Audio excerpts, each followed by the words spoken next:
Hey guys, it's Mr. Potter here for our test review for our Mexican National Air Test. So, I'm going to try to quickly go through the Mexican unrest, Mexican independence, age of Empresarios, and then on to the road to revolution, okay?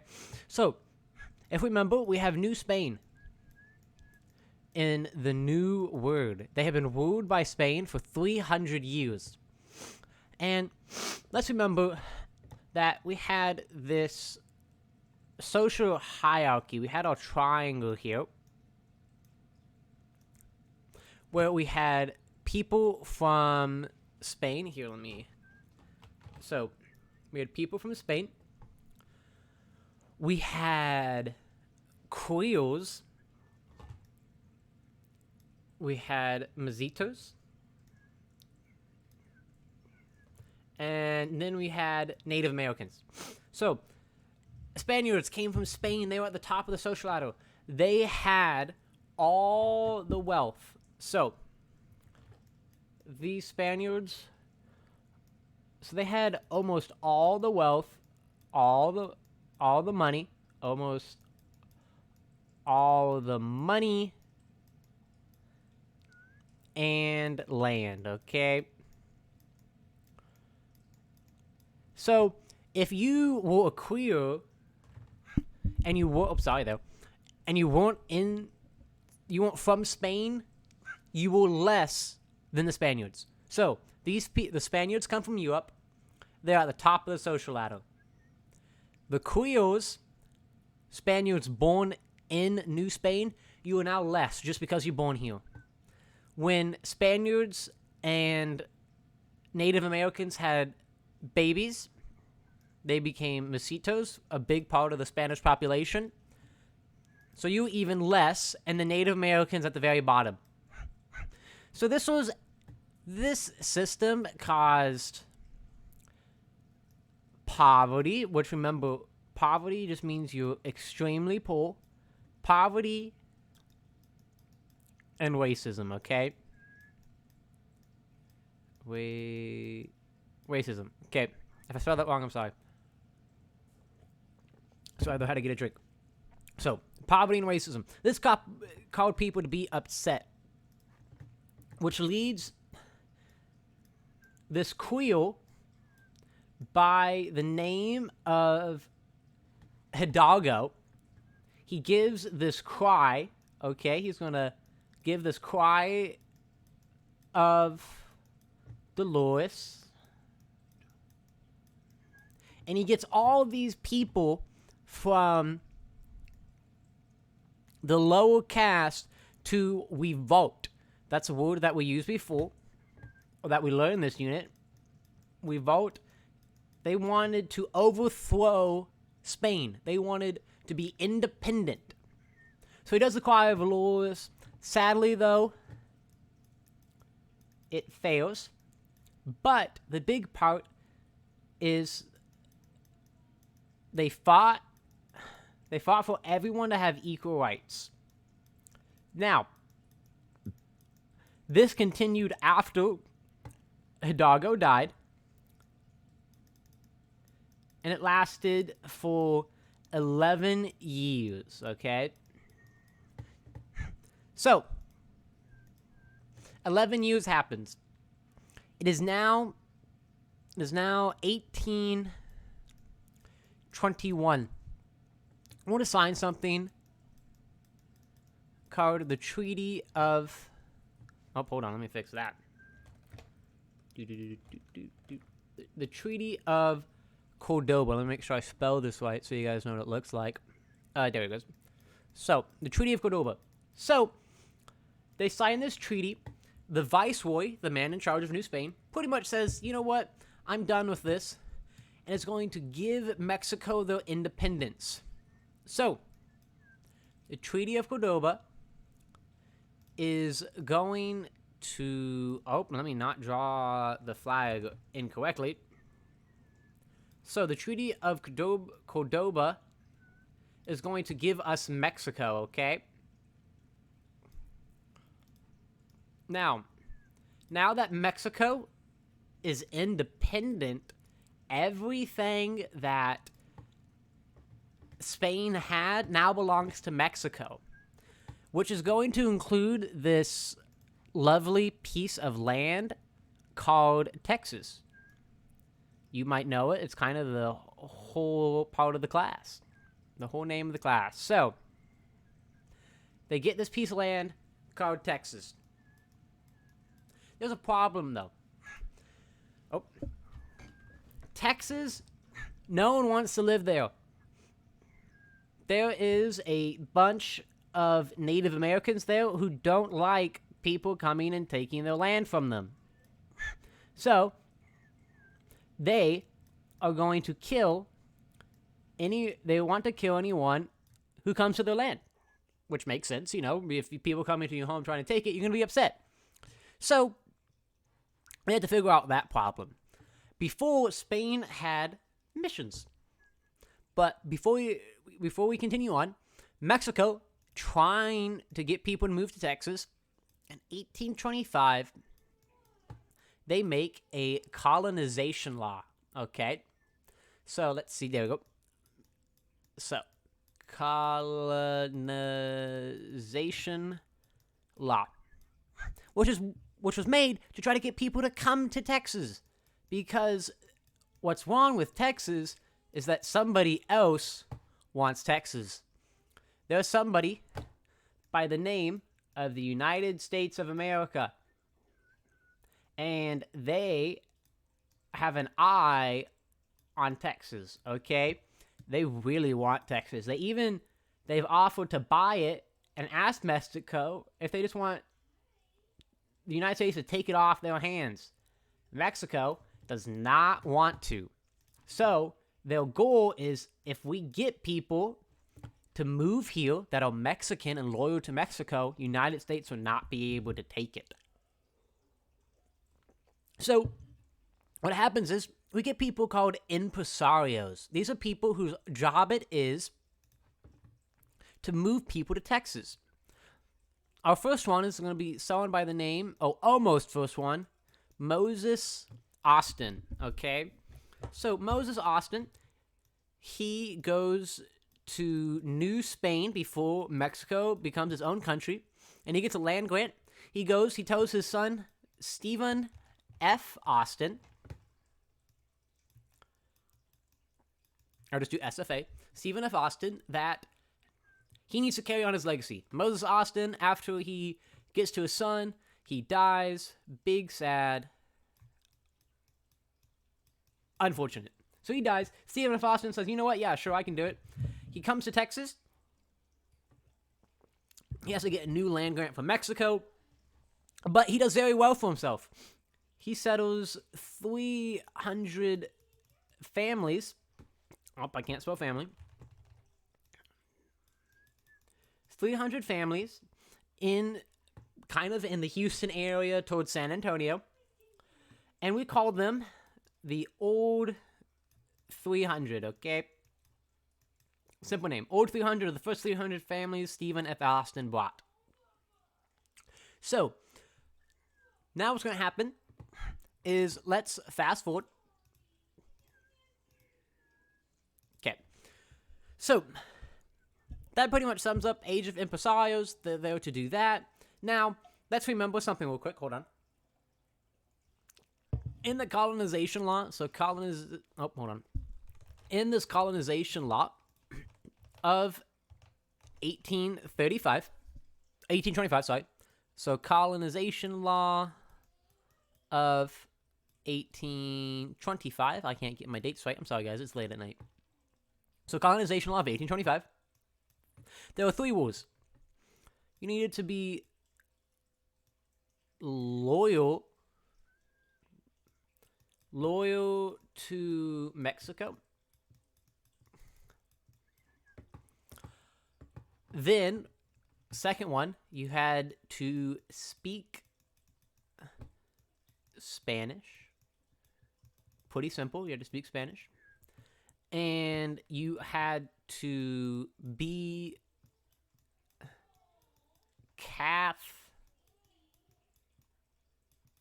Catholic. Now, speaking Spanish, being Catholic, we're going to call that culture. the Mexican culture, okay? There you go. So, Mexican culture. So, go to Mexico, speak Spanish, be Catholic, become Mexican, okay? Now, that's not going to go to plan. So, excuse me, what's going to happen is in the year of 1826, I think it is, there's going to be this wonderful man by the name of, what color do you want to choose for, we'll do red. There's going to be this impresario named Hayden Edwards. He's going to come to Texas, and he's going to be like, this looks good. He's going to settle 800 families. But there's a problem. People already live there. And this is an issue because he wants to have all these people buy the land, and now they're already there. So he tells them, you need to show me a piece of paper that tells me that you own the land. The settlers do not have this piece of paper. Most of them don't. This makes them upset. So they have an election. It goes wrong. The old settlers are going to complain to the Mexican government, and eventually the Mexican government is going to get rid of... So hold on. So the Mexican government is going to get rid of Hayden Edwards' contract. Okay? They're going to tell Hayden Edwards, your contract is null and void. Okay? Hayden Edwards is alarmed, and he now is upset by this. Okay? So what he's going to do is he's going to declare his colony independent. He's going to call it Fredonia. Okay? He's like, you know what? If I've invested $50,000 in this, if you're going to kick me out, I'm just going to take it from you. Now, what happens is the Mexican army comes along, and they start heading towards Hayden Edwards. Along the way, they meet Stephen F. Austin, who is going to hop aboard also. But when they get there, Hayden Edwards had ran away. Okay? He didn't want to lose his life for it, so he leaves. But now, Mexico themselves are concerned. They just had somebody try to take Texas away from them. They're already paranoid about the United States coming in and taking it. But now, it almost just happened. We almost had someone try to take part of Texas. So they're going to send somebody to do the job. With somebody by the name of... Where is his name? Teran. Let me make sure I spell his name right. What color do you want to do for Teran? Let's do blue. So, we have Teran, and he's an inspector. So he's going to come in, use his wonderful magnifying glass, and he's going to look at Texas, okay? He's going to look at Texas. He's going to spend 2 years in Texas trying to figure out what's going on. Now, he finds out a couple of things.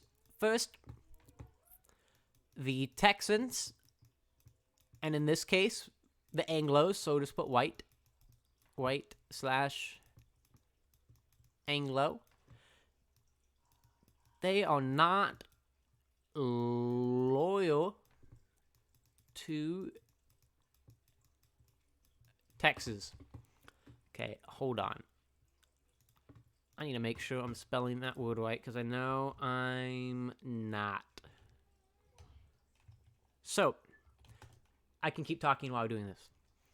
So, wait, is it correct? Okay, hold on. I figured it out. Let's just pretend like you guys never saw that. Okay, so, they're not loyal to Texas. Okay, second point. The Texans, again, just know in this case, talking about the white Anglo-Texans, the Texans are not learning the Spanish culture. So, we talked about the Spanish culture right here. Remember, that means that they are. Oh, sorry. They're speaking Spanish and the Catholic, but they're not doing that. They're not learning the culture, okay? Sorry. And then third,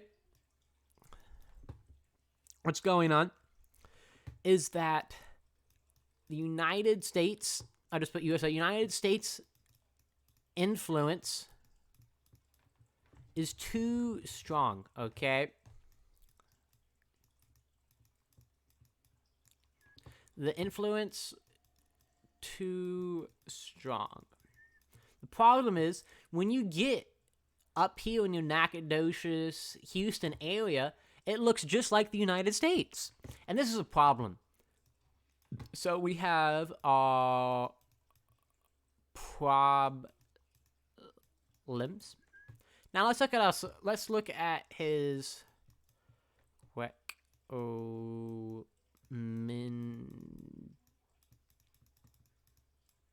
recommendations. Okay, first, he wants to close the border to the United States of America. Let's stop the people from the United States coming in. Stop the people from the United States coming in by closing the border. 2, trade with Mexico. So he thinks if we can get trade with Texas trading with Mexico, that they'll rely on us more. And then also another one is sending the army to Texas. We need more soldiers in Texas to support the Mexicans living there. There's too many white Anglo settlers. Their influence is too strong, and Teran is afraid that we're going to lose Texas.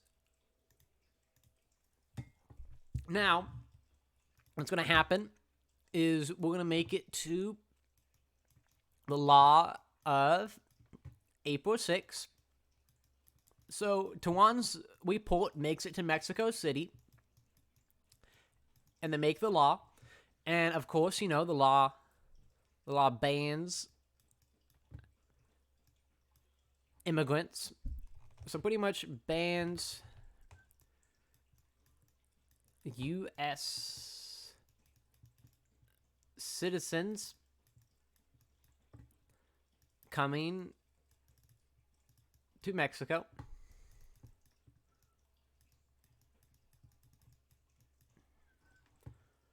I'm trying to write the best I can, guys. I'm so sorry. Bans U.S. citizens coming to Mexico. It also... Actually, let's talk about why this is bad. So, the big issue with this is settlers' families can no longer join them. So, settlers'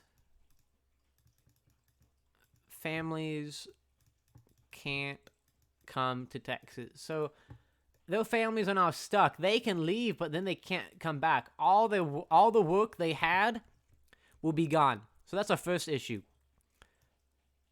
Second, created a import tax. So goods coming into the country. So like when you look at your shirt and it says made from China, that's an import. That shirt was imported. So import tax. This is a problem. Settlers don't want to pay. Now, the reason they don't want to pay is because they'll never see that money again. Usually, taxes help build infrastructure. That's roads, education. But they're not seeing any of it, so that's an issue. Okay, let me make sure I got it all in my notes. Yeah, so bans U.S. citizens. Creates a import tax. And then another big one.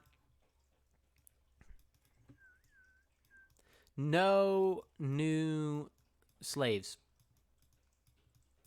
For the settlers who are coming from if you remember in class, coming from the southern United States, many of them owned slaves. But Mexico banned slaves, and they've been kind of getting away with it through a loophole. But the issue is Mexico said, you know what, we're done with it. No more new ones. So the settlers think that this is going to be unfair. Why do they think it's going to be unfair? They don't have a voice in government. Okay? In government. So they don't have a voice in government. They're like, this is totally unfair, dude. Like, you're going to put this law on us. We never even got a chance to say anything about it. You're affecting all of our lives.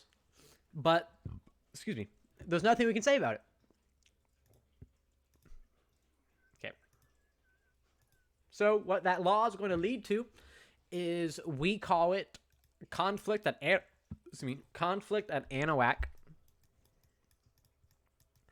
So conflict at Anahuac. I'm spelling that wrong. I'm sorry, but it's conflict at Anahuac. Okay, guys. I don't spell that word very often. So conflict at Anahuac. So pretty much what happens is you have this fort, and it's on the river. You know, let's get a nice, pretty river. You stop here to pay that tax that we talked about. Remember, we talked about that tax, the import tax here. Hold on, I'm sorry, guys. So we talked about the import tax. It's now immediately coming into play. So you pay the tax here. What's going to happen is there's this Texan boat, multiple really, and they don't want to pay. Don't want to pay. So what's going to happen is they're just going to they're going to sail past it without paying. What's going to happen is this is going to result in gunfire between the Texans and the Mexicans. So we haven't had any gunfire to this point, but now we're shooting at each other. Okay. So here I'll draw a... I know that they don't have a flag yet. Texas doesn't have a flag yet. Don't worry about it. But now they're shooting at each other. This causes a big commotion, and eventually what this leads to is what we call the Turtle Bayou resolutions, okay? Turtle Bayou resolution, okay? So, did I put it here? No, not yet. Good. So, what they're going to say is, hey, I know that we kind of shot at each other. We kind of shot the Mexicans. But first things first, we are loyal to Mexico, okay? We did this for the Federalist, and we love Santa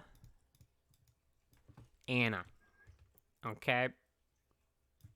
So, let's take a quick break. So, in our lovely country of Mexico right now, what's going on is that there's a civil war, which means Mexico's fighting itself. We have two big team players here. We have the Federalist and the Centralist. Under the Federalist, we have Santa Ana, and under the Centralist, we have the Mexican president. You don't need to know his name. So, why are the Texans supporting the Federalist? So we have the Constitution of 1824. Okay. So hold on, let me make sure I spell that correctly for you guys. Constitution. So the Constitution of 1824. Why do the Texans love this so much? Big reason. Federalism, like the name Federalist. Federalism. Remember, this is the separation of federal. Wait, let me see where are my notes. There it is. So the federal government is actually that's confusing. Let me just. So the federal government is separated from the state government, and the Texans want a voice in government. So if states are separate from the federal government, they have a voice. So they support the Constitution of 1824 because of federalism. Okay? So they're like, oh man, yeah, we love Santa Ana. So they pass this out, and everyone's like, awesome sauce. Makes sense to me. Now, what's going to happen next? Hold on, guys. Let me get a... Sorry, I had to get a drink. Okay. So, we had Turtle Bayou resolutions. So now we are going to have our conventions. So our get-togethers, our conventions of 1832 and 33. So in our 1832, they have a couple points. One of the biggest points is they want to split. I'm going to butcher this again. Coahuila and Tejas, Texas. Because the problem is that Coahuila has 9 times the population, so the Tejas don't get a voice. So they're sitting here with all these problems, and they have no voice to say anything. Okay? They also want to repeal, which means to get rid of, repeal law of 1830, April 6th, same one. Repeal the law of 1830. And those are the 2 big ones, okay? We can just ignore this one. So split Coahuila and Tejas and repeal the law of 1830. 2 big points. Now, we move to the law of 1833, or the convention. I'm sorry, please listen to me. The convention of 1833. So, in this convention, nothing happens. Big sad. Nothing happens.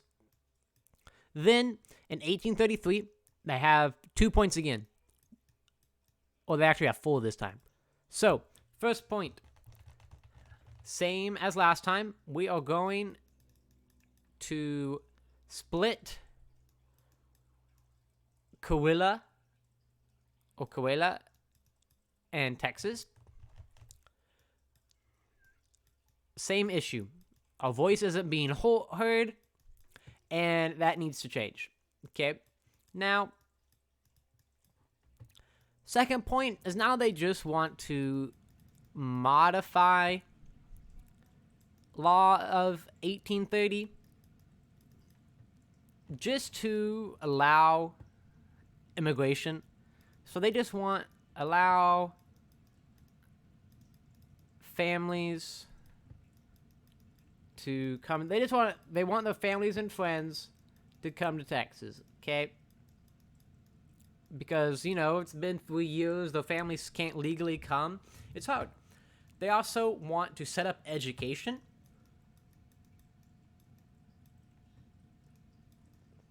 They want to educate their people. As I said, I know you guys may not like school, but school is important. And being non-educated causes a lot of issues. So they just want to set up education and also help defending from Native Americans. Defend from natives. So, Convention of 1832, 1833, 1832, they want to split Coahuila and Tejas. Repeal law of 1830, nothing happens. 1833, they want to split Coahuila and Tejas. They want to modify the law of 1830 to allow families to come. Set up education, help defend from natives. Our man, the one and only, Stephen F. Austin, is going to take this to Mexico, but we'll talk about that in just a second. What's going to happen next is we remember Santa Anna. The Texans, they love Santa Anna. He supported federalism, which was made from the Constitution of 1824.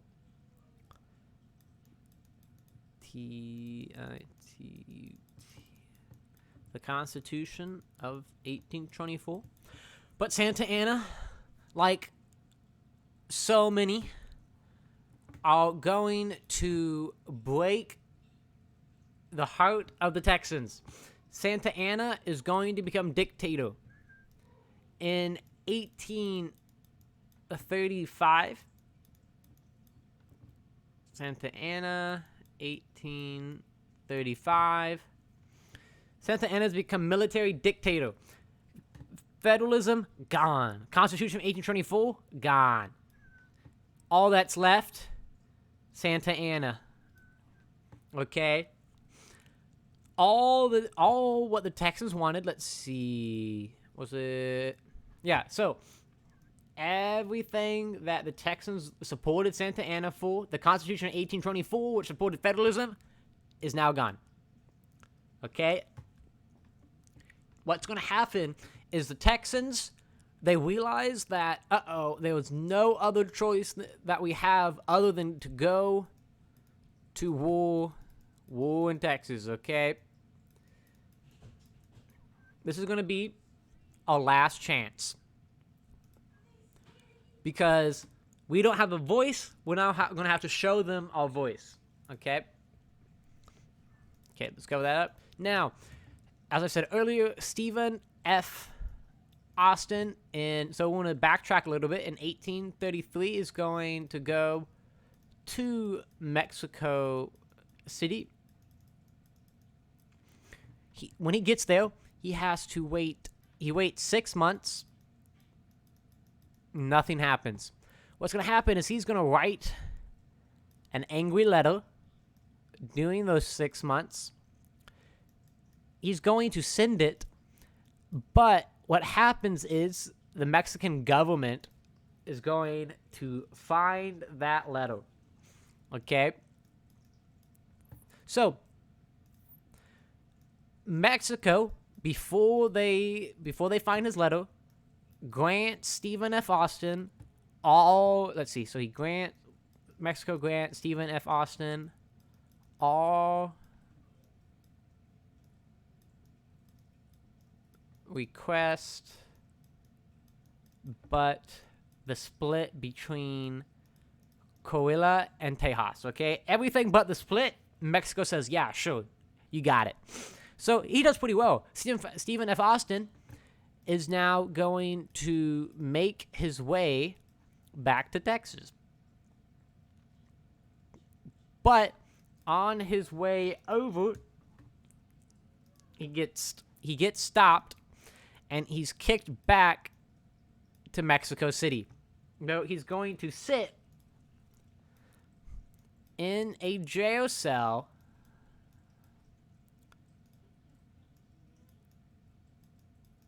for 18 months / 1.5 years. This is going to make Stephen F. Austin angry. Okay? He is no longer going to be happy with Mexico. So when he makes it back to Texas, he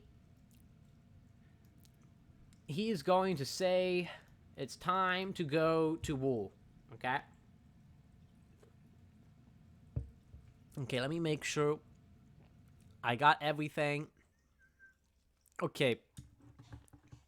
One last thing before we go that I forgot to mention. So that's the end of Road to Revolution.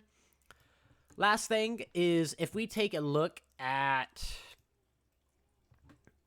Stephen F. Austin's colony, he was Galveston. So we look at his colony. The reason it's so good is, one, he's on the Gulf Coast, so think about our regions. Two, he has good soil, which is part of the Gulf Coast. And three, he's next to the sea, which we're thinking of trade. He can trade now. Okay, so all of this is thanks to his location. Okay, thanks to Stephen F. Austin's location, his colony does awesome. He's able to settle those 300 families. The old 300 we talked about are able to settle here, and he is the most successful impresario. Okay. Hopefully you guys were able to find what you needed. I know it was a little rough. It was my first time using this program, trying to figure it out. But if you have any questions, please ask Mr. Cross, Ms. Swayze, Mr. Atkins, or myself. Even if you don't have me, please come ask one of us. We want to help you guys for this test on Thursday. I hope you guys have a good night and good luck on the test.